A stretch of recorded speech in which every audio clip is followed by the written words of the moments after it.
Kita lanjutkan perbincangan kami, Pak Yusuf. Tadi kami sudah sempat menanyakan apabila dari pihak kepolisian telah menetapkan tersangka, langkah apa selanjutnya untuk menyelidiki kasus ini secara tuntas?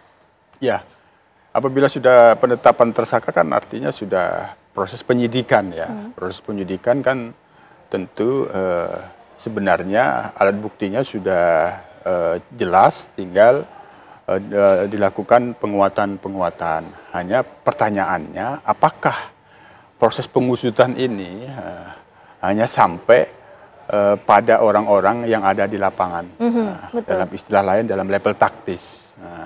Pertanyaan publik itu bagaimana dengan intelektual dadernya, aktor intelektualnya atau dalangnya. Ya, ini tentu yang menjadi dorongan kita. Idealnya begitu gitu. Artinya peristiwa kemarin itu dinalarkan tidak mungkin seolah itu sendiri gitu. Ya. Oleh karenanya itu tadi yang saya sampaikan di awal, mengklaster-klaster. Nah, dari yang ditetapkan dalam posisi peran sebagai penghasut, apakah dia punya jaringan atau tidak, kan itu bisa digali. Nah, sampai ke level lapangan, ke taktisnya itu apakah punya hubungan langsung atau tidak. Nah, yang menjadi tantangan apabila itu terputus jaringannya. Nah, ini menjadi tantangan penyidik. Nah, kalau jaringannya tidak terputus, kami sebagai Kompolnas itu yakin penyidik bisa mengungkap setuntas-tuntasnya, termasuk pada aktor intelektual. Siapa sebenarnya apabila itu kita menalarkan bahwa ini direkayasa rusuh, diskenaroi rusuh, tentu siapa gitu. Nah, sekali lagi kami tentu sebagai pengawas tidak ingin berpikiran spekulatif di dalam mengawasi itu. Semuanya itu dikerjakan berdasarkan bukti-bukti. Nah, bukti-bukti yang ada dari semua tersangka yang sudah ditetapkan ini, proses penyidikannya, nanti kemudian di dalam proses pemberkasannya itu kan masih ada penelitian jaksa penuntut umum. Apabila itu ada petunjuk-petunjuk yang harus dipenuhi terkaitan dengan perbuatannya, tidak berdiri sendiri, ya itu bisa mengungkap jaringannya.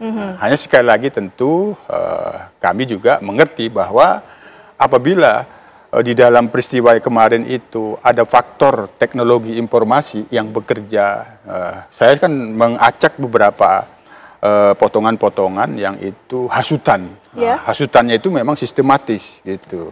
Ya ini kita kan sudah mengenal ada buzzer ya, ada buzzer seperti menyebut nama Eko, nama Uya Kuya, nama Sahroni itu memang ya tidak satu ditimpalin begitu kan itu teknologi. Nah, tentu ketika ada tersangka yang itu terkait dengan undang-undang ITE, maka proses penyidikannya kan cyber yang bekerja, maka kemungkinan itulah proses bisa mengurai apabila itu ada jaringan teknologi informasi yang bekerja, bagaimana sistem itu bekerja, apakah seperti yang kita lihat di medsos itu sistem algoritma, apakah seperti itu? Algoritma dalam artian boleh dijelaskan? Ya, yang dipahamkan ya, yang mengerti itu ya yang mengerti tentang teknologi informasi, apakah memang yang disebut algoritma itu bisa bekerja seperti itu. Nah, itu yang saya sendiri memang kurang paham. Tentu ini pekerjaan penyidik di cyber. Nah,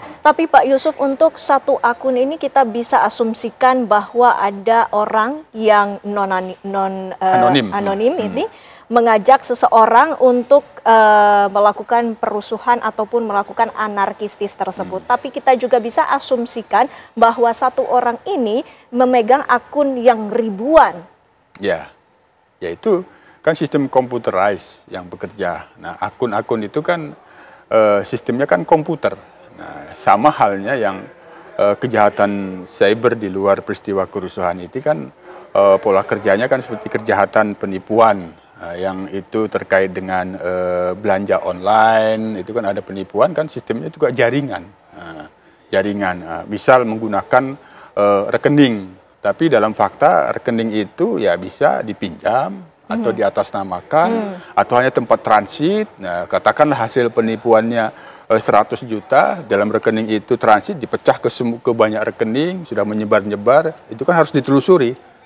Jadi kejahatan cyber itu tidak terlepas dari sistem jaringan teknologi informasi. Iya, celakanya Prof, ini kejahatan cyber ini sangat dengan mudah menggiring masyarakat untuk melakukan sesuatu tindakan yang bersifat kriminalitas, Prof. Ya, kejahatan ini memang sudah merebak di Indonesia ya semenjak teknologinya terjadi. Termasuk mungkin salah satunya adalah dalam hal ini konteksnya penjarahan dari rumah.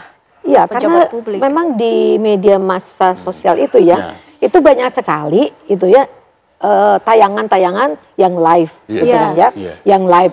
Nah, kemudian memaksa para penonton kebetulan membukanya gitu untuk memberikan suatu reward, gitu kan.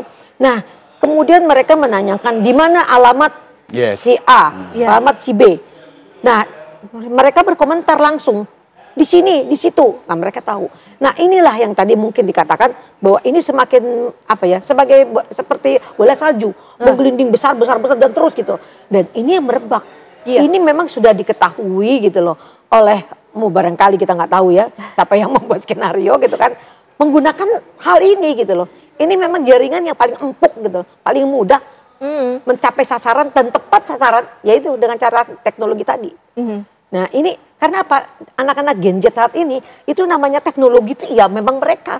Sehingga kita lihat itu para pelakunya itu kan kebanyakan anak-anak. Anak-anak, betul. Gitu, anak-anak yang paling banyak gitu. Nah, kita lihat di sini ada apa dengan anak-anak kita? Sambil live lagi. Nah, gitu, iya. Ada apa sebenarnya? Nah, di luar dari tadi orang yang menayangkan live tadi mencari untung gitu kan, karena minta reward dan lain sebagainya. Jadi kalau kita cuma ngelihat aja dia marah, begitu loh adanya.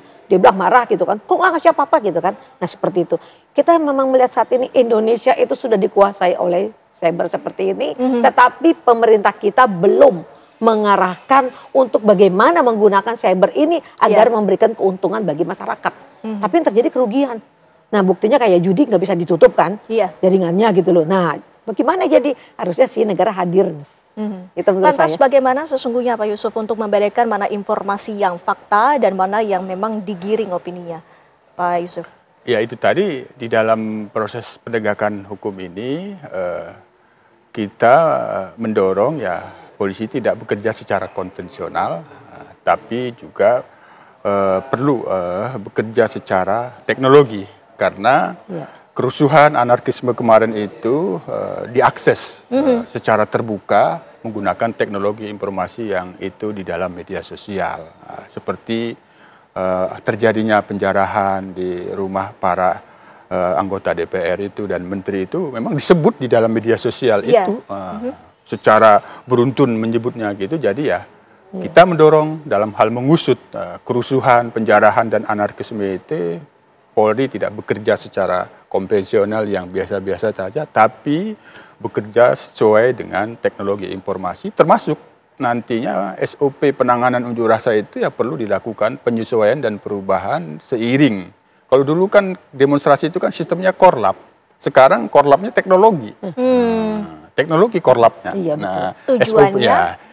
Ya, semaksud tujuannya ya itu tadi terbuka untuk dimanfaatkan oleh kelompok-kelompok yang memang ya kita pahamkan ya dia ingin mencari keuntungan. Apapun maksudnya dia ingin mencari keuntungan, mendapatkan keuntungan. Baik, Prof.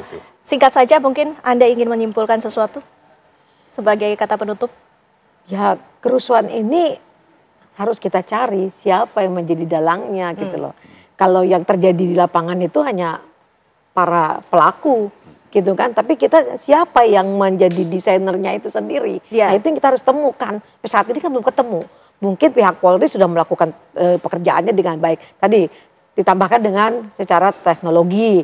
Nah, itu mungkin yang harus dicari sehingga sampai ketemu gitu loh. Ini kan memang dengan adanya hal ini sulit memang untuk mencari dalangnya. Sulit karena apa? Teknologi itulah tadi yang menutupinya. Ya, kita harapkan ke depannya tetap saja siapapun yang berniat jahat ini bisa terungkap sehingga keadilan juga bisa ditegakkan. Terima kasih Bapak Ibu waktunya bersama kami sudah hadir di Apa Kabar Indonesia Malam.